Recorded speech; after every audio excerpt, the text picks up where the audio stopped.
ఈ దేహంలో ఉన్న దివ్యతత్వాన్ని గురించి అవగాహన పరిచిన ఆధ్యాత్మిక తల్లిదండ్రులైన పత్రిజీ గురువు గారికి, స్వర్ణమాల పత్రమ్మకి శతకోటి వందనాలు. అలాగే మమ్మల్ని గైడెన్స్ చేస్తూ గత 20 సంవత్సరాలుగా 2005 నుంచి గైడెన్స్ చేస్తూ వస్తున్న physical masters and astral masters, అందులో ముఖ్యంగా మారం శివప్రసాద్ గారికి అందరికీను ధన్యవాదాలు, ధ్యానాభివందనములు. Okay madam. దాదాపు ఈ జర్నీ, స్పిరిచువల్ జర్నీ అనేది ఒక 13 ఏళ్ల వయసులో ప్రారంభమైంది. అందరి జీవితంలో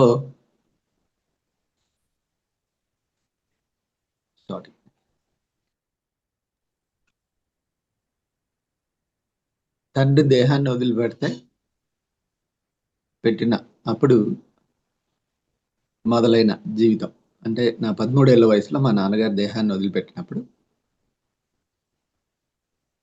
అనుకొని, అంటే చేయి పట్టి నడిపించే వయసులో దేహాన్ని వదిలిపెట్టారు కదా అని ఆలోచనలో నాకే తెలియకుండా డిప్రెషన్లోకి వెళ్ళటం. దీంతో అక్కడ ఆయన జీవితం ముగిసింది, కానీ నాకు ఆధ్యాత్మిక జీవితం ప్రారంభమైంది. లోపల చిన్న అన్వేషణలో చస్తే బాగుండ్రా అనే సిచ్యువేషన్స్, ఆలోచనలు, ఎక్కలేని దుఃఖము, ఇంకా మనసులో అంతా గందరగోళం. వీటన్నింటి నుంచి బయటపడాలి అని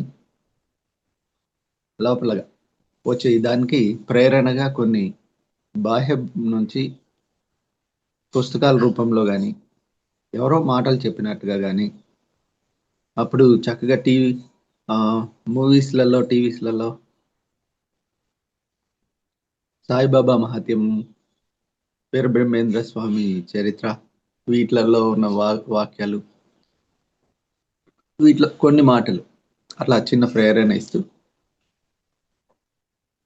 ఫైనల్గా ఫిజికల్ గురువు అయిన వివేకానంద మాస్టర్ ఆ యొక్క బుక్స్ నాకు గైడెన్స్ అన్నమాట. వివేకానంద గురువు గారి బుక్స్ ని నాకు ఫిజికల్ గైడెన్స్ లా, వాటిని చదువుతున్నప్పుడల్లా ఒక చిన్న ప్రేరణ. ఇంకా ఎలాంటి ప్రేరణ వచ్చేదంటే, ఇలాంటి గురువు ఎవరైనా ఉండి నన్ను చేయి పట్టి నడిపిస్తే బాగుంటుంది అని ఈ యొక్క వివేకానందుల వారి బుక్స్ ద్వారా, అవి నా 10th ఆ టైంలో చిన్న బుక్తో పరిచయం అయిందండి. లేవండి, మేల్కొనండి, లక్ష్యాన్ని సాధించే వరకు నిద్రించకండి అనే బుక్ ద్వారా. ఇలా అయితే అక్కడి నుంచి ఆయన బుక్స్ ఎప్పుడు చదివినా, వివేకానంద గారి బుక్స్ భగవద్గీత మీద ఉన్నాయి. అంటే నాకు బాగా అందులో ప్రేరణ కలిగించి చదివినది భగవద్గీతకు సంబంధించిన బుక్స్ మొత్తం చదివాను. ఆయన ఆత్మయోగానికి సంబంధించిన బుక్స్ కొన్ని చదివాను. ఈ బుక్స్ ఎప్పుడు తీసి చూసినా ఇలాంటి గురువు ఎవరైనా ఉంటే నాకు పదే వచ్చేది ఆ థాట్. అలా ఎగ్జాక్ట్లీ నా 15 years ఏజ్ నుంచి 18 years ఏజ్లో సాక్షాత్ మన ఒకానొక రోజు పత్రిజీ గురువార్యులు మా యొక్క స్వగ్రామమైన గిద్దలూరు కుసుమహర్నాథ మందిరంలో ఇలా ధ్యానం క్లాసులు నిర్వహించబడుతున్నాయని నేను పేపర్లో చదివి వెళ్ళాను. వెళ్ళటానికి కూడా కారణం ఏంటంటే, గురువుల దృష్టిలో మనం పడితే అంతా బాగుంటుంది, ఈ యొక్క ఆలోచన అన్నమాట. అక్కడికి వెళ్ళాము. అక్కడ 300 మంది పైగా జనాల్లో నేను ఒకరిని. పత్రిజీ గురుగారు ధ్యానం చేయించారు ఫ్లూట్ వాయిస్తూ. అయితే ఆ సమయంలో ఏమీ తెలియదు. గురువు గారు చెప్పిన మెసేజ్ ఏంటో కూడా పూర్తిగా ఎక్కలేదు. ఎందుకంటే ఈ మైండ్లో గందరగోళం, బాడీ ప్రజెంట్, మైండ్ ఆబ్సెంట్. కానీ నాకు ఎడ్యుకేషన్ టైంలో కావాల్సింది ఏంటంటే బాడీ ప్రజెంట్, మైండ్ ప్రజెంట్లో ఉండాలి. కాబట్టి ఆ రోజు గురువుగారి ద్వారా అక్కడ ధ్యానం చేయబడి 98 సెప్టెంబర్ అన్నది ఒక్కసారి ఆయన కళ్ళు పెట్టి చూసి సెకండ్ తీసుకొని ఇక ఆ రోజు క్లాస్ అంతతో ముగిసింది. ఆ తర్వాత ఇంకా కొంత అన్వేషణలో రకరకాల సంస్థలు తిరగటం జరిగింది. ఇప్పుడున్న ఓం శాంతి కానీ, రామకృష్ణ రాజయోగం అని, బ్రుకుటి మీద ధ్యాస. నాకు జనరల్గా ప్రారంభమైందే రామకృష్ణ మఠం వాళ్ళ దాంతో.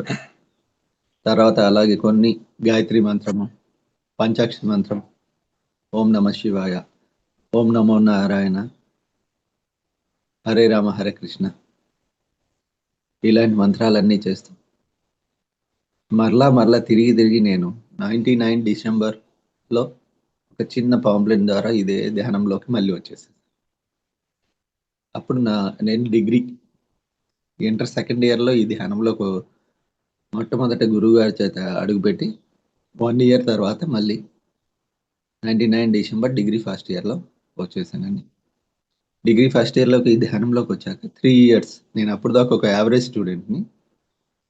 దాదాపు 3 ఇయర్స్ నా యొక్క మెయిన్ సబ్జెక్ట్స్లో బీకామ్ నాది అకౌంట్స్ అండ్ కాస్ట్ అకౌంట్స్ వాటికి సంబంధించిన మెయిన్ సబ్జెక్ట్స్లో 3 ఇయర్స్ కాలేజీ ఫస్ట్. ఇది నాకు విద్యార్థిగా ఉన్నప్పుడు ధ్యానం ద్వారా లభించింది. అయితే ఇక్కడ విద్యకు ఇవన్నీ బాగానే ఉన్నాయి, కానీ మనస్సు గందరగోళం వదలడమే లేదు. అంతా గందరగోళం, భయం, బాధ, అప్పుడప్పుడు మరణిస్తే బాగుండు అనే ఆలోచన. వీటన్నింటి నుంచి ఇంకా అయితే సాధన ఎలా అంటే రోజు 3 అవర్స్, మార్నింగ్ 1 అవర్, ఆఫ్టర్నూన్ డిగ్రీకి టైం కాబట్టి ఖాళీ దొరికితే కాస్త ఆఫ్టర్నూన్ 1 అవర్, ఇక వీలైతే పడుకోబోయేలోగా రాత్రి 1 అవర్, డైలీ అలా 3 అవర్స్తో ప్రారంభమైంది. నెమ్మదిగా ఈ దేహంలో, ఆ మనస్సులో కొంచెం లైట్గా ధ్యానంలో కూర్చున్నప్పుడు విశేషంగా ఆనందంగా అనిపించేది. ధ్యానం అయిపోయినతోనే అబ్బా అప్పుడే అయిపోయిందా అని అనిపించేది. మళ్ళీ మైండ్ వచ్చేసి యథాలాపంగా ఆ గందరగోళాలు ఇవన్నీ ఉండేటివి. అయితే ఇన్నేళ్ల సాధనలో సర్వసాధారణమైన మాటల్లోనండి ఏం తెలుసుకున్నాం ఏమంటే మనలో ఎన్నో సరికాని ఆలోచనలు ఉన్నాయి అనేది, వాటి నుంచి బయటపడటానికి ఒకటి చక్కటి మార్గం అనేది అర్థమైంది. ఇంకా ఏంటంటే సాధన చేస్తూనే గురువు గారు ఇచ్చిన ప్రేరణతో నలుగురికి చెప్పాలి అనే ఒక తపన. ఎందుకంటే ఒక స్టూడెంట్గా ఉన్నప్పుడు నా మైండ్లో వచ్చే ఆ ఆలోచనలకి, నేను పడుతున్న ఆ బాధకి, ఆ దుఃఖానికి, అలాగే అందరికీ ఇలాగే ఉంటుందేమో, చాలా మంది స్టూడెంట్స్ తెలియకుండా ఎంతమంది ఇబ్బంది పడుతుంటారేమో, అలాగే ఎంతమంది. ఇంకోటండి, దేహంలో వచ్చేసి అప్పుడు ఎలా ఉండేదంటే అణువు తిరిగి మలిస్తే బాగుంటుంది అన్నంత బాడీ పెయిన్స్ కూడా ఉండేటివి. నొప్పి టోటల్ బాడీ మొత్తం ఈ దేహంలో అణువు తిరిగి మలిస్తే బాగుంటుంది అనిపించేది. ఇలా నేను పడుతున్న వీటన్నింటికి గురించి ఇంకొకరు ఎవరు పడకూడదు, వాళ్ళకు కూడా తెలియచేయాలి అని ఒక లోపల ఒక ఆలోచన. ఇలా అయితే అప్పుడే అర్థమైంది ఏంటంటే మన కోసం అయితే ధ్యానం 1 గంట, ఇతరులకు చెప్పాలి అంటే అధిక సమయం వెచ్చించాలి అని. అలా అక్కడ ప్రారంభమై వితిన్ బాడీకి సంబంధించిన వాటిలో దాదాపు 80% వితిన్ 2 ఇయర్స్లో కవర్ చేసుకున్నానండి. ఈ దేహానికి సంబంధించిన అస్వస్థగా అనిపించే సిచ్యువేషన్స్ వాటన్నింటినీ ఒక 2 సంవత్సరాల్లో క్లియర్ చేసుకొని, అప్పుడు దాకా ఈ చలికాలంలో దాదాపు ఎప్పుడైనా అనారోగ్యం వస్తే ఒక 2,000 రూపాయలు ఖర్చు, మందులు, వీటికి సంబంధించిన అన్ని ఆ 2 ఇయర్స్, మొదటి 2 ఇయర్స్లో ఇంగ్లీష్ మందులతో పని లేకుండా వెళ్ళిపోయింది. ఆఫ్టర్ ఇంగ్లీష్ మందులు కాకుండా తర్వాత ఎప్పుడన్నా అనారోగ్యంగా ఉంటే చిన్న హోమియో మెడిసిన్స్ లాంటివి తీసుకునేవాడిని. ఎగ్జాక్ట్‌లీ 2005 వచ్చేసరికి ఆ హోమియో మెడిసిన్‌తో గూడా అవసరం లేకుండా పోయింది. అట్లా ధ్యానంతో దేహంలో ఉన్న వాటిని నెమ్మదిగా అట్లా దాటగలిగాం. ఆఫ్టర్ 2005 నుంచి ఇప్పటికి కూడా మా మెడిసిన్స్ విషయంలో చాలా రేర్‌గా ఓన్లీ ఒక 10 టైమ్స్ మోస్ట్ ఇంపార్టెంట్ అయిన టైంలో మాత్రమే డాక్టర్‌ని సంప్రదించడం, మెడిసిన్ తీసుకోవడం లాంటివి జరిగింది గానీ, ఇంకెప్పుడు ప్రత్యేకంగా మెడిసిన్ వాడింది గానీ ఏం లేదు. ధ్యానం. ఏదైనా ధ్యానంలో నయమవ్వడం ఇలా చేసుకున్నాం. అయితే మనసు గందరగోళం. మెయిన్ మనకి మైండ్ గదండీ! ఇది దీనికేంటంటే ఇంకా అలా కంటిన్యూ అవుతూ ఆహ్, పీజీ స్టడీస్‌లోకొచ్చాం. డిగ్రీ అయిపోయాక. ఆఫ్టర్ ఆ పీజీ తర్వాత చదువు నార్మల్‌గా అంటే చదువు నార్మల్‌గా ఉంది గానీ, మెయిన్ ఇంకా మైండ్‌లో నుంచి రిలీవ్ అవ్వాలనేది ఎక్కువున్నది. ఇదే సందర్భంలో నేను పీజీ గుంటూరులో చేశానండి. Post graduation. పత్రిజీ గారిని నేను రెండోసారి 2002లో వేమన ధ్యాన మహాయజ్ఞంలో దర్శించాను. ఆ వేమన ధ్యాన మహాయజ్ఞం గుంటూరులో జరిగిన దాంట్లో అక్కడ పత్రిజీ గారిని చూసేసరికి ఆ స్టేజ్ మీద గురువు గారిని చూశాను. ఈ జీవితంలో ఈ ధ్యానాన్ని వదలకూడదు అనిపిచ్చేసేసింది. ఒక థాట్ వచ్చేసింది. అక్కడి నుంచి మరింత లోతుగా ప్రయాణం అవుతున్నప్పుడు ఇక నెమ్మదిగా ఈ జీవిత విశేషాలు, ఈ శరీర ధర్మాలు అలాగే బోధపడుతూ మనసు యొక్క స్థితి నాకు అవగతమవుతూ, ఆ మనసులో నుంచి ఒక్కొక్కటిగా అంటే మనలో ఉన్న అర్షడ్ వర్గాలు గాని, గుణాలు గానివ్వండి, మనలో ఉన్న సరికాని ఆలోచన వ్యవస్థ గానివ్వండి, వీటన్నింటి నుంచి కొంచెంగా విముక్తి జరుగుతూ 2014 నుంచి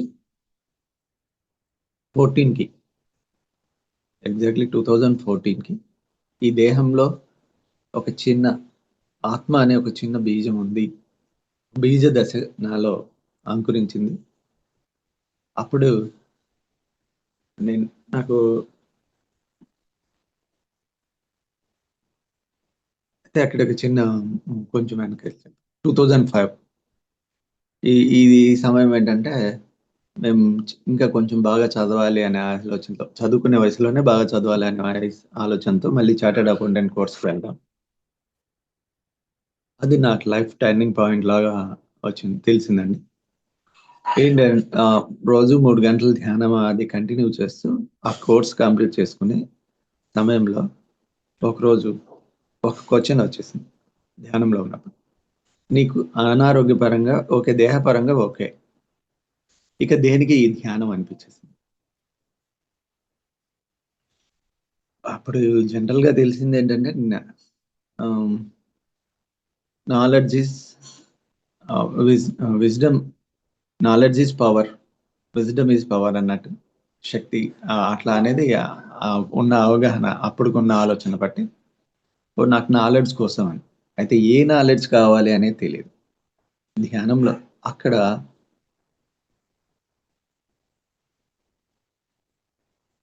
ఆ యొక్క ధ్యాన సాధనలో ఎందుకో హ్మ్. బాగా నా లోపలి అంతర్ముఖంగా లోనకి వెళ్ళినట్టు. సో, అక్కడి నుంచి ఆహ్, ఒక లైఫ్ టర్నింగ్ పాయింట్‌గా తీసుకొని, ఇక ధ్యాన ప్రచారం కూడా 2005 నుంచి మొదలైందండి.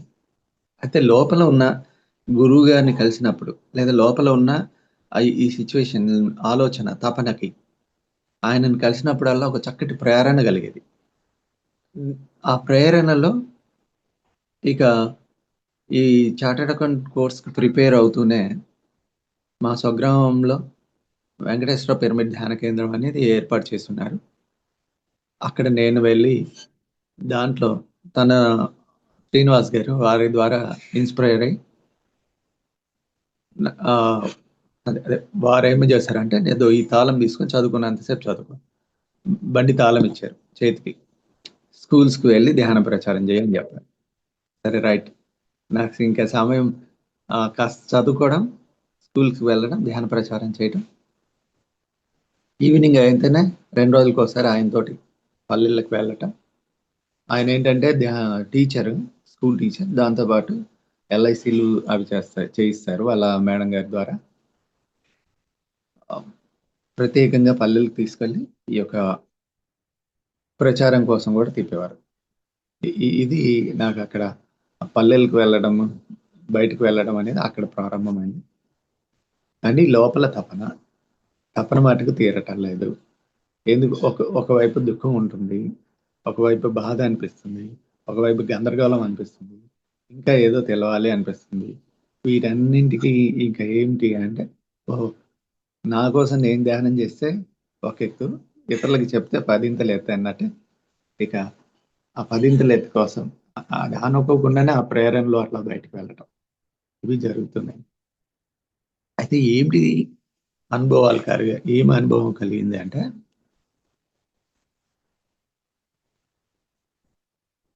ఫస్ట్ నా యొక్క ఆధ్యాత్మిక అనుభవంలో సూక్ష్మ శరీరయానం ఒకటి. అలాగే దేహపరమైన అనుభవంలో ఆహ్, చికెన్ గున్యా రోగానికి సంబంధించిన ఒకటి. అందులో నన్ను నేను తరచి చూసుకున్నప్పుడు ఈ దేహం అంటే నేను చాలా ఇలా సన్నగా అలా ఉండేవాడిని చిన్నప్పుడు. ఈ దేహానికి ఎందుకు ఇలా ఉన్నాం, ఇంత సన్నగా ఉన్నాం. అదొకటి. ఫుడ్డింగ్ విషయంలో బాగా ఇష్టమైనవి, టేస్ట్ అయినటివి తినటం అనేది ఒకటి అప్పుడున్నది. దానికేంటంటే ఆహ్, పలానా టేస్ట్ ఫుడ్ ఎక్కడైనా దొరుకుతుందంటే అంత దూరం వెళ్ళే. అయితే అప్పటికి ఏంటంటే మేము నాన్ వెజ్ ఫ్యామిలీలో నుంచి వచ్చినప్పటికి 91లోనే మా నాన్నగారి మరణంతోనే నాన్ వెజ్ అనేది కట్ అయిపోయింది. ఆ తర్వాత ఎప్పుడో 4 మంత్స్‌కోసారి, 5 మంత్స్‌కోసారి పెట్టేవాళ్ళు ఇంట్లో. ఆహ్, దాదాపు నేను ఈ ధ్యానంలోకొచ్చాక 2000 ఆహ్, నుంచి టోటల్ నాన్ వెజ్ అనేది కట్. నాకు తెలీదు ఎగ్ తినకూడదు అని. ఈ ఎగ్‌ను ఒక 2002 లాస్ట్ ఎప్పుడంటే 2000 సారీ ఆ! 2002, 2003 మధ్యలో ఎగ్ గూడా తినగూడదని తెలిసి, దాని ఎగ్‌ని గూడా పూర్తిగా వదిలేసేసాను దాదాపు. అక్కడి నుంచి నో హ్మ్. అంటే ఈ ఏ ఫుడ్స్ తీసుకున్నా విత్ బేకరీ ఐటెమ్స్‌తో సహా అన్నీ కట్ అన్నమాట. ఆహ్, ఎగ్ లేకుండా వెజిటేరియన్ ఫుడ్స్‌లో అలా టేస్ట్‌గా తింటూ వాటిని తినే ఆలోచన ఉన్నప్పుడు ఎందుకు ఇంత ఆలోచన లోపలొస్తుంది?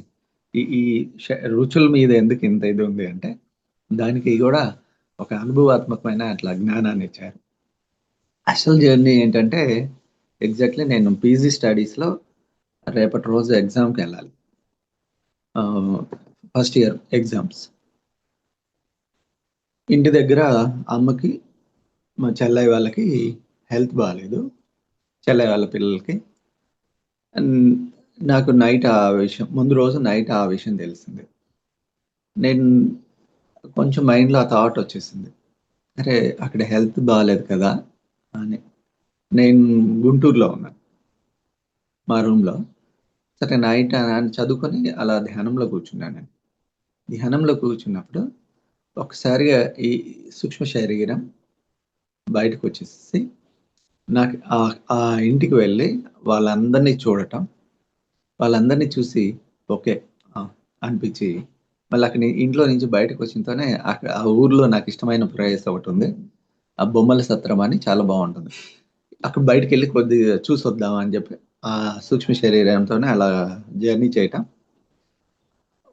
అక్కడికి వెళ్ళంగానే ఒక థాటొచ్చేసింది. ఎవరైనా అంటే 'పాతాళ భైరవి' లాంటి ఓల్డ్ మూవీస్‌లో ఈ సోల్‌ని బంధిస్తారేమో, సీసాల్లో పెడతారేమో ఇలాంటివి చూసిన థాటొచ్చేసరికి వెంటనే అక్కడి నుంచి క్షణాల్లో వచ్చి బాడీలోకి వచ్చేసింది. ఇది అయితే బాడీలోకొచ్చాక ఆ నిదర్శనం కోసము ఆహ్, నేనిలా కాలు పెట్టుకొనున్నాను. ఈ కాలు తీద్దామంటే రాట్లా. అంటే కొంచెం ఈ కాలుకి హ్మ్. ఎక్సర్‌సైజెస్ రన్నింగ్ వీటిలో కొంచెం పెయిన్ లాగా ఉండిన్నది. అది కంటిన్యూ కొన్ని రోజులు ఉండిన్నది. అక్కడ నాకు నిదర్శనం కోసం మా బ్రదర్ వచ్చి ఆ కాలు పట్టుకొని రూమ్‌లో కాలు పట్టుకొని ఇలా పక్కకు తీస్తున్నట్టు కనిపించారు. అరే! మా బ్రదర్ ఏంటి ఇక్కడేంటి వాడు అక్కడెక్కడో ఉన్నాడు గదా! అని చెప్పి కళ్ళు తెరిచి చూసేలోగా అక్కడ బ్రదర్ లేరు ఏం లేదు. కాళ్ళు పట్టుకొనైతే పక్కకు తీసేసారు. ఇట్లా పక్కకు పెట్టారు. అంటే నాకు తెలీదు దానికి మా రూమ్‌కి దగ్గరలో ఒక మేడం వాళ్ళు ఉన్నారు. వాళ్ళతో వెళ్లి తర్వాత రోజు సంప్రదిస్తే, "అయ్యా! అది బ్రదర్ కాదు హాస్టల్ మాస్టర్స్. నీకు ఈ ఎగ్జామ్స్ ఉన్న సమయంలో నిన్ నీ యొక్క సూక్ష్మ శరీరాన్ని అక్కడికి ట్రావెల్ చేయించి, నీకు అర్థమయ్యేటట్టు అంటే వాళ్ళందరిని చూయించారు" అని చెప్పి అది నా మొదటి 2000 1లో వచ్చిన హాస్టల్ జర్నీ అది. ఆ తర్వాత అప్పుడప్పుడు ఈ దివ్య దృష్టికి నా గత జన్మల గురువు దర్శనం ఇవ్వటం. ఆహ్, ఆ తర్వాత అదే అంటే రెండోది ఏంటంటే నాకెందుకో ఎక్కువగా ఈ మన పేపర్‌లో జాతక చక్రాలు, ఈ నక్షత్రాలు ఇవన్నీ ఉండేటండి. అంటే పేపర్ డైలీ రివ్యూ చేయడం అనేది ఒక అలవాటయిపోయింది. స్టూడెంట్‌గా ఉన్నప్పుడు. ఎవ్రీడే పేపర్ లైబ్రరీకి వెళ్ళడము, స్కూల్ లైబ్రరీలో చూడటం. అప్పుడప్పుడు ఈ జాతక చక్రాల మీదకి లేదా నక్షత్రాల మీదకి వాటికెళ్ళినప్పుడు ఈ ఒక ఆలోచనొచ్చేది. ఆహ్, ఇవన్నీ వాస్తవం కాదు కదా! మన యొక్క మనం ధైర్యంగా ఉంటే ఇవి మారిపోతాయి గదా! ఇవి అసలు చూడాల్సిన అవసరం గూడా లేదు గదా! అని థాటొచ్చేది. అలా వస్తూ ఉన్నప్పుడు ఎందుకు ఇలా థాటొస్తుంది? అని ఒకరోజు కూర్చొని ధ్యానం చేసేటప్పుడు నా యొక్క పాస్ట్ లైఫ్‌లోకెళ్ళటం. అక్కడ ఒక నన్ను నేను సిద్ధాంతిగా దర్శించుకొని పాస్ట్ లైఫ్‌ని చూసుకోవటం.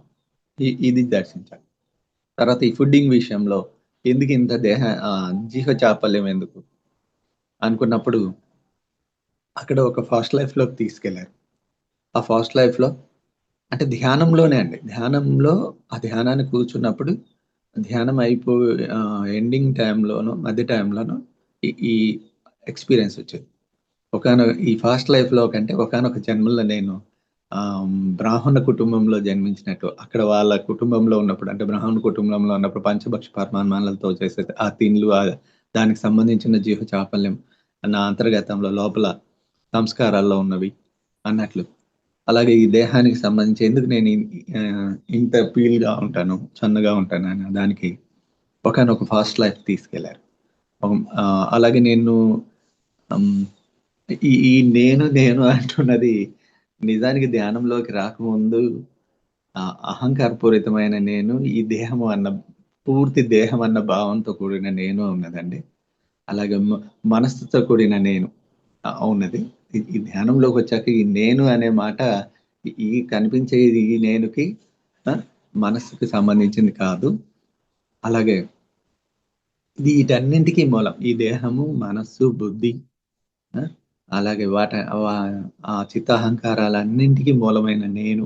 ఇప్పుడు ఆ నేను అనే వర్డ్‌ని వాడడం ఏంటంటే, దానికి ఆపాదించుకునే ఆ ఎరుకతో ఆ ఎరుకతోనే ఈ చెవులు వింటూ పలకటం. ఈ నేను గురించే చెప్తున్నానండి. ఈ ఆ జర్నీలో ఈ నేను గురించి నేర్చుకున్నాను. నాకు స్పష్టంగా చూపించారు. అంటే 13 ఇయర్స్ ఏజ్‌లో ఈ దేహాన్ని బాగు చేసుకోవడం కోసమని యోగాస్ యోగాసనాలు నేర్చుకున్నాను. బుక్స్ చూసేసి నాకు నేను ఓన్‌గా నేర్చుకున్నాను. అలాగే కొన్ని ఎక్సర్‌సైజ్ ఏరోబిక్స్ అలాగే కొన్ని ఏంటంటే కరాటేకి సంబంధించినవి, కుంఫు వీటికి సంబంధించినవి జస్ట్ అట్లా విజన్ చేస్తే వాటిని నేర్చేసుకొని నేను ఇంట్లో ప్రాక్టీస్ చేస్తాను. ఇదంతా ఉంది గదా! నాలో అని అలాగే ఈ పీల్‌గా ఉండడం దాని గురించని కూర్చుంటే వెంటనే ఒక ఫాస్ట్ లైఫ్‌లోకి తీసుకెళ్లారు. ఒకానొక జన్మలో టిబెట్‌లో జన్మించిన ఒక వ్యక్తిగా. అక్కడ ఆ టిబెట్ కుటుంబంలో ఆ ఫైటింగ్ దృశ్యాలు, అక్కడ కూడా ఉన్న తీరు సేమ్ అలాగే సన్నగా ఉండటం. ఇవన్నీ దర్శించిన తర్వాత ఓహో! లోపల ఉన్న సంస్కారాలు గాబట్టే అవి బయటికి ప్రదర్శింపబడుతున్నాయనేది అక్కడ ఇలా తెలియజేశానండి. అంటే ధ్యానం చేస్తూ నాలోని నేను అంటే నా ఉన్న తీరుని వీటిని మనస్సుని ఆ మనసులో ఉన్న గందరగోళానికి వీటన్నింటికి కొంచెం కొంచెంగా అవగాహన చేసుకుంటూ అలాగే నాలో ఉన్న జీవచాపల్యానికి కానీ, నాలో ఉన్న ఆలోచనలకు కానీ ఎక్కడో ఇలా గత జన్మల కారణం ఉంది. ఆ కారణం ప్రకారంగానే ఇక్కడ ఇవి జరుగుతున్నాయి. ఈ విషయం అయితే ఇంత క్లారిటీ లేదు. కానీ అవి తెలిసింది. ఇంకా సాధన చేస్తూ, చేస్తూ ఆ సాధన పెరుగుతూ ఉన్నప్పుడు నెక్స్ట్ ఓహో! ఇది కార్యకారణ సంబంధము. కర్మ సిద్ధాంతంలో కార్యకారణ సంబంధానికి సంబంధించినది. అలాగే గత జన్మలకు సంబంధించిన వ్యవహారం అనేది ఇప్పుడు రాను రాను క్లారిటీ వచ్చింది. అంటే నెమ్మదిగా చాలా అవగాహన అనేది మనం ధ్యానం మొదలుపెట్టినప్పుడు వచ్చే కొద్దిగా అవగాహనకి నెమ్మది నెమ్మదిగా సాధనలు పెరుగుతూ, మన ధ్యాన సాధన గురించి ఇతరులకు చెప్తూ, మళ్ళీ పత్రిజీ గురువుగారు గైడ్ చేసిన గ్రంథాలు చదువుతూ ఉన్నప్పుడు, ఆ అవగాహనలో నెమ్మది నెమ్మదిగా మార్పొస్తుంది. ఇదే భగవద్గీత గురించి నా ఇంటర్మీడియేట్ ఏజ్‌లోనే లేదా అదే 10థ్ క్లాస్ ఏజ్‌లోనే నేను వివేకానంద బుక్స్ ద్వారా చదివినప్పుడు జస్ట్ నాకు కొన్ని మాటలు మాత్రమే అర్థమయ్యేది. అసలు టోటల్ ఒక 70 పేజెస్ బుక్స్ తీసుకుంటే వివేకానంద బుక్, ఆ బుక్ అయిపోయేదాకా లేయకూడదు అని పట్టుబట్టి కూర్చున్నాను. అది ఏం అర్థమైనా కాకపోయినా చదవాలి. అప్పటికి ఉన్న ఆ అవగాహనకి అది స్టెప్ బై స్టెప్ రావటం, ఇప్పటికి ఉన్న అవగాహనకి చాలా మార్పు అలా మార్పొస్తుందండి. దీన్ని గమనించానన్నమాట. అంటే ధ్యానం చేస్తూ ఉంటే మన అవగాహనలో మార్పు, ఈ దేహం గురించి, దేహంలో ఉన్న మనస్సు గురించి వాటిలో కొంత కొంత అవగాహన కలుగుతూ మనం ముందుకెళ్తాం. అంతా ఒకటే రోజు తెలీదు. ఏ విధంగా అయితే TV serials daily TV serials ఏస్తూ ఉంటారు. ఆ టీవీ సీరియల్ ఒకరోజు చూసి ఆహ్, మళ్ళీ రోజుకి లింక్ పెట్టి ఉంటారు. అంటే ఒక రోజుకి ఇంకో రోజు, ఇంకో రోజు, ఇంకో రోజు ఇలా చూస్తుంటే అవగాహన కలుగుతుందో, దాంట్లో ఉన్న సబ్జెక్ట్ అర్థమవుతుంటుందో, ఇలా నెమ్మది నెమ్మదిగా అవగాహన కలుగుతూ మార్ మా ఈ లోపలి మార్పును దర్శించగలిగాం. ఒకరోజు ధ్యానంలో కూర్చున్నప్పుడు ఈ దేహంలోనే ఒక హౌస్‌ని చూపించారు. హౌస్‌కి చుట్టూ 4 గోడలు. ఈ 4 గోడల్లో మనం ఏ విధంగా అయితే చిన్న హాల్ ఒకటి, బెడ్‌రూమ్ అని, వంటగది అని, ఆ! ఇలా లేదా కాంపౌండ్ బయట మాకు అప్పుడు దాన్నేమంటారంటే బయట ఉన్న ప్లేస్‌ని పంచ అంటారు తెలుగులో. ఆ పంచ అంటే బయట కాస్త ఖాళీ ప్రదేశంలో కూర్చోవడానికి వీలుగా ఉండేది. ఇలా అని ఒక 4 చుట్టూ గోడల్లోనే ఇన్ని పార్టిషన్స్ ఉంటాయో, ఈ దేహంలోనే మనసు, బుద్ధి, చిత్తము, అహంకారము అనేవన్నీ ఒక పార్టిషన్స్ లాగా ఇందులోనే ఉన్నాయి అని స్పష్టంగా ఆహ్, చూయించారండి. ధ్యానంలో అవగాహన పరిచారు. అప్పుడు అర్థమైంది. ఓహో! ఈ దేహంలోనే ఉంటుందా? అప్పటిదాకా తెలీదు. ఈ మనసనేది ఉంది. ఆహ్, ఈ దేహానికి అంటిపెట్టుకొని ఉంది. ఈ దేహాన్ని ఆడిస్తూ ఉంది. హ్మ్. అనేది అప్పటిదాకా తెలీదు గానీ, ఎప్పుడైతే ఈ అనుభూతి కలిగిందో నాకప్పుడు ఓహో! ఈ దేహాన్ని అంటిపెట్టుకొని ఉండి ఆడిస్తూ ఉన్నది ఈ మనసా? ఓహో! ఇది నాలోనే ఉందా? ఆ! అనేది ఒక క్లారిటీ వచ్చేసింది. సో, అయితే ఆ మనసు యొక్క తత్వము వాటన్నింటి గురించి అంటే ఇది ఎప్పుడు నిరంతరం ఆలోచనలు చేస్తూ బాధపడుతూ ద బాగా ఆత్మవిశ్వాసం ఉన్నప్పుడు నన్ను మించినోడు లేడు అంటూ మళ్ళీ అప్పుడే అప్పటికప్పుడు డీలా పడిపోయి ఒక్కసారిగా మనం ఎంతో ఆత్మవిశ్వాసంతో నేను ఏదైనా చేయగలనన్న ఆలోచనతో ధీమాగా ఉన్నది. అప్పటికప్పుడుగా డీలా పడిపోయి మన వల్ల ఏమి కాదు అన్న ఆ తీరులలో కొనసాగుతూ ఉంటుంది. ఈ దేహాన్ని విపరీతంగా ఆడిస్తూ ఉంటుంది. అని చెప్పి ఇట్లా కొంచెం అవగాహన చేసుకొని, నిజానికి మనం దేహానికి కావాల్సినవి ఈ మనసు యొక్క దీనితోటే ఇస్తున్నాం గానీ దేహాన్ని హ్మ్. అంటే మనసు ఆడించడం వలన ఈ దేహం ఆడుతుంది. ఈ దేహానికి కావాల్సినయన్నీ గూడా కోరుతున్నది ఈ మనసు అనేది అర్థమయింది. ఆ చిన్న క్లారిటీ అప్పుడు కలిగింది. ఇట్లా అంచెలంచెలుగా అవగాహన చేసుకుంటూ 2014కి ఈ దేహంలో ఒక జీవుడు అంటే జీవుడే అదే చిన్న ఆత్మ అనే బీజం ఏర్పడటం. ఈ ఈ ఇక్కడి నుంచి మళ్ళీ నాలో ఇంకా కొంచెం సేవ చేయాలి. ఎక్కువ సేవ చేయాలి. అప్పటికి మేము దాదాపు ఒక 10 యెస్ అండి. మార్కాపురం డివిజన్‌లోని 3 మండల్స్, ప్రతి స్కూల్స్, పల్లెలు వాటిలో ధ్యాన ప్రచారం చేయటం. అయిపోయాక ఇంకా కొన్ని నియర్లీ 2014 కల్లా దాదాపుగా 8 మండలాలు, 8 స్కూల్స్‌లో వాటిలో ఉన్న మెయిన్ ఊర్లు ఇవన్నీ 8 స్కూల్స్ కదండీ! అందులో ఉన్న ప్రతి స్కూల్స్‌లో మెయిన్ ఊర్లు ఇవన్నీ ధ్యాన ప్రచారం చేసిన. డిస్ట్రిక్ట్ వైడ్‌గా నా సేవ అందించాలి అనుకున్నప్పుడు ఎగ్జాక్ట్‌లీ 2014 మాకు ట్రాన్స్‌ఫర్స్ జరిగాయి. అక్కడ అదే ట్రాన్స్‌ఫర్స్ ఉన్నాయి. పత్రిజీ గురువు గారిని మేము ఈ ఒంగోలులో ప్రెజెంట్ మేమున్న హౌస్ పైన పిరమిడ్ ఉంది. ఆ ప నన్నూరి పిరమిడ్ ధ్యాన కేంద్రం అని. ఇక్కడ పత్రిజీ గురువు గారు వచ్చున్నారు. మారం శివప్రసాద్ గారు చెప్పారు. "అరే! పిరమిడ్ ఓపెనింగ్ ఉంది వచ్చేసేయండి." ఆ రోజు స్పష్టంగా అడిగాను గురువు గారిని. "మాకిలా ట్రాన్స్‌ఫర్స్ ఉంటున్నాయండి." అంటే ఇలా చూపిచ్చారు. ఆయన ఒక్క నిమిషం ఇలా అని అది ఏది నిర్ణయించబడితే అక్కడికెళ్ళిపో అన్నారు. ఏంటా ఇలా చెప్తున్నారు? అప్పటికొక్కటే అర్థమైందంటే నా ఫైల్ గురువు గారి దగ్గర లేదు. అక్కడుంది నా ఫైల్ అని. వాళ్ళ దగ్గర ఉంది నా ఫైలు అని. సరే. ఈ చుట్టుపక్కల ఇక్కడ ఎక్ వాళ్ళు నిర్ణయించింది అనేసరికి నేను వచ్చి మళ్ళీ మారం గారి గైడెన్స్ తీసుకుంటే, ఈ చుట్టుపక్కల 20 కిలోమీటర్లు ఎక్కడొచ్చినా తీసేసుకో అన్నారు. వెంటనే నాకు ఎగ్జాక్ట్‌లీగా 18 కిలోమీటర్లలో ఆ స్కూలు ట్రాన్స్‌ఫర్ చేశారు. నేను స్కూల్‌లో జాబ్ చేస్తాను. యాస్ జూనియర్ అసిస్టెంట్‌గా. చదువులేమో పీయూసీ ఆహ్, చార్టర్డ్ అకౌంట్ కోర్స్ చేసినా, అనుకోని పరిస్థితిలో కోర్స్ కంప్లీట్ అవ్వలేదండి. 3 అటెంప్ట్స్ ఇచ్చాక ఇంక దీనికోసం ఎక్కువ ప్రెజర్ చేయాల్సిన అవసరం లేదని, నా అనుకోని పరిస్థితిలో నాన్నగారు జాబ్‌లోకొచ్చేసాను. ఇట్లా ఇక్కడి నుంచి మళ్ళీ ఈ లోకల్‌లో ఉన్నాం. మాకు డిస్ట్రిక్ట్ ప్రెసిడెంట్ సిద్ధా సూర్యప్రకాష్ గారు, వారి ఫ్యామిలీ అలాగే సిద్ధా నాగేశ్వర గారు వీళ్ళందరూ ద్వారా కలుస్తూ ఆహ్, మేము 2015 నుంచి మళ్ళీ లోకల్ సర్వీసెస్ ప్రారంభించేసి చేస్తూ వచ్చాం.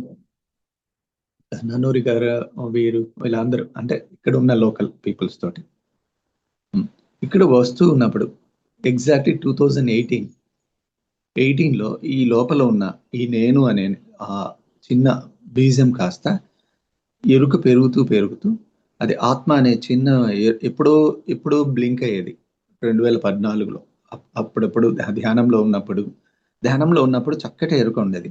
ఓహో! ఈ దేహానికి మూలంగా లోపల ఉన్న ఆత్మే దీన్ని అన్ని నడిపిస్తుంది అనే ఆ మెరుక ఉన్నా, కానీ ధ్యానం అయిపోయాక మన వర్క్స్‌లోకెళ్ళిపోయినప్పుడు మైండ్స్‌తో ఉంటాం కాబట్టి ప్రపంచమంతా మనకి చూయించిందంతా ఏంటంటే అండి, న్యూస్ పేపర్స్ ద్వారా గాని, మనం కళ్ళతో చూస్తున్నది గాని, అత్యధికంగా 70, 80, 90% మైండ్‌కి సంబంధించినవే ఉంటున్నాయి.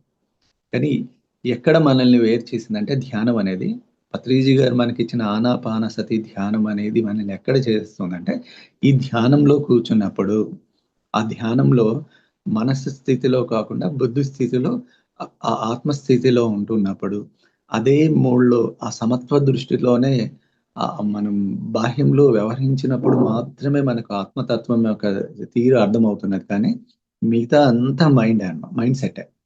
మైండ్ సెట్‌లోనే ఇంత ప్రపంచం ఉంది. అక్కడికి వెళ్ళినప్పుడు మళ్ళీ మైండ్‌లోకి. అంటే ధ్యానంలో ఉన్నప్పుడు మన ఈ బుద్ధి స్థితిలో, ఆత్మస్థితిలో ఉండి సమత్వంగా ఉంటా అన్నిటి పట్ల అలా ఉండేయాల. బాహ్యంలోకొచ్చినప్పుడు ఇంకా మైండ్ వచ్చేసి మళ్ళీ గందరగోళమే. అయితే ఇలా వస్తున్నప్పుడు అక్కడ ఉన్నప్పుడు ఆత్మ అనే ఎరుక. 2018కి ఎగ్జాక్ట్‌లీ ఈ ఆత్మ అనే చిన్న బీజం కాస్త ఒక చిన్న మొక్కలాగా ఎదగడం. నాలో ఆ ఎరుక కాస్త పెరగటం అనేది నేను గ గమనించాను. ఎ ఆహ్, అదే సమయంలో అంటే ఈ ధ్యానంలో ఉన్నప్పుడు ఈ మార్పు సహజంగా కలుగుతుంది. అయితే అది వెంటనే కాదు. నెమ్మదిగా ఆహ్, ఈ దేహంలో మార్పు, మనసులో మార్పు, ఆ! అలాగే మన లోపల ఉన్న అంతర్గత సంస్కారాల్లో, ఆ బుద్ధితో కూడి ఉన్న ఆ అంతర్గత సంస్కారాల్లో మార్పు. ఆ తర్వాత ఆ మూలంతో మనం వీటన్నింటిని ఈ దేహంలో ఉంటూనే వీటన్నింటిని దాటుతూ ఆ ఆత్మతో ఆ ఆత్మతో కనెక్షన్ అవుతూ నేను ఇది కాదు.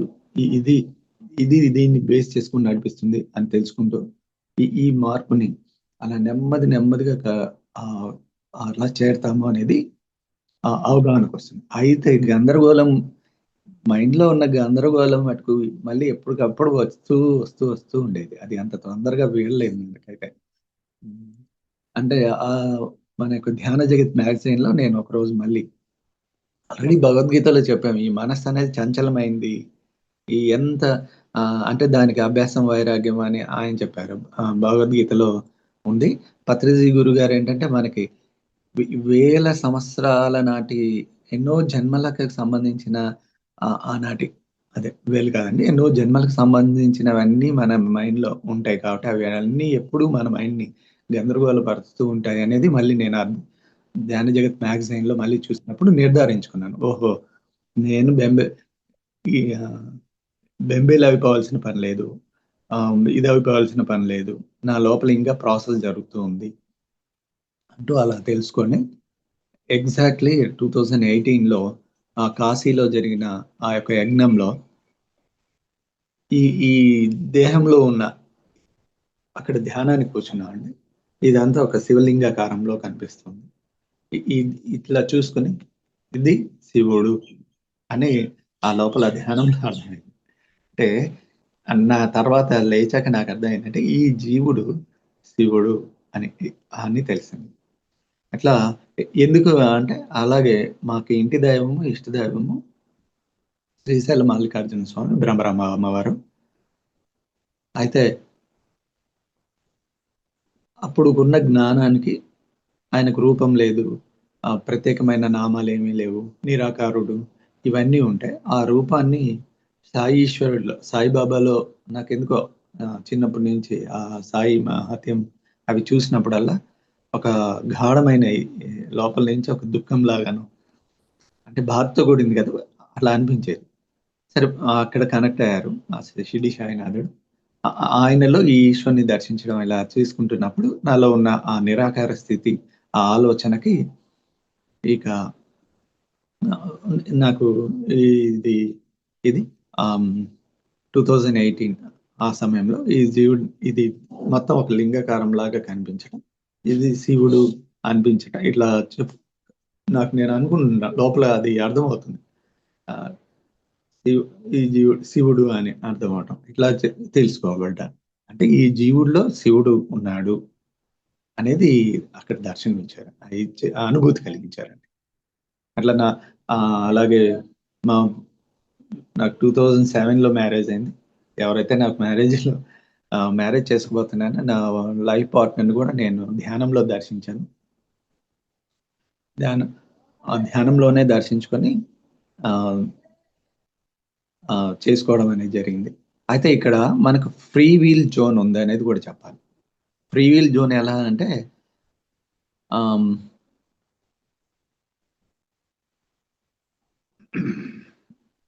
నాకు నా మా యొక్క లైఫ్ పార్ట్‌నర్‌ని అంటే మా భార్య శ్రీమతిని చూపించేటప్పుడు వాళ్ళ ఊరు ఎక్కడుంది? ఆ ఊరికి ఎలా వెళ్ళాలి? అని చూపిస్తూ తన తన పిక్చర్‌ని చూపించి ఫేస్ మొత్తం చూపియలా. ఔట్‌స్కర్ట్స్ చూపించి నీకిష్టమైన విధంగా తీర్చిదిద్దుకో. ధ్యానంలో ఇదే కనిపించింది. వాళ్ళ ఊరికి ఎలా వెళ్ళాలి? ఆ ఊరు కొండ దాటి వెళ్ళటం, ఆ తర్వాత వాళ్ళ ఇల్లు ఎక్కడుంది? ఏంటి అని చూపిస్తూ తన ఫేస్‌ని టోటల్‌గా చూపించి, నీకిష్టమైన విధంగా ఎలా ఉండాలో చెప్పుకో అని అంత ఫ్రీ విల్ ఇచ్చారు. ఉంది అనేది నాకు అప్పుడు కొద్దిగా తెలిసింది. ఇప్పుడు మనకి ఫ్రీ విల్ జోన్ మనకు అధికంగా ఉంది అనేది ఇప్పుడు సాధనలో తెలిసింది. అంటే నేను ఆ రోజు ఏమనుకున్నానంటే లేదు లేదు నాకిష్టమైనట్లు కాదు తనెలా ఉంటే తను అలాగే స్వీకరిస్తా అన్నప్పుడు ఆటోమేటిక్‌గా మళ్ళీ ఆహ్, అమ్మాయిని ఇంటికి చూడ్డానికి వెళ్తాం గదా! ఆ ఆ సమయంలో ఫస్ట్ వేరే వాళ్ళ ఇంటికెళ్ళేటప్పుడు తను కనిపించింది. వేరే అమ్మాయిని చూడ్డానికి వెళ్ళి ఈమె కాదు అనుకోని వచ్చి నెక్స్ట్ నాకొక్కనిగా నేనుగా వెళ్ళి చూసుకొని తర్వాత ఇంట్లో వాళ్ళందరికీ చెప్పి పోయి చేసుకోవడం లాంటిది ఇట్లా. అంటే ధ్యానంలో. ధ్యానంలో మనకి పూర్తి స్వేచ్ఛ, స్వాతంత్రాలున్నాయనేది దానికి కొంచెం అక్కడ నిదర్శనం. సాధన చేస్తూ ఇప్పుడు ఇంకొంచెం ఎక్కువగా తెలుసుకున్నా. ఇంకా ఇంకా తెలుసుకోవాల్సిందుందనమాట. ఇట్లా. ఇలా సో మెనీ సార్.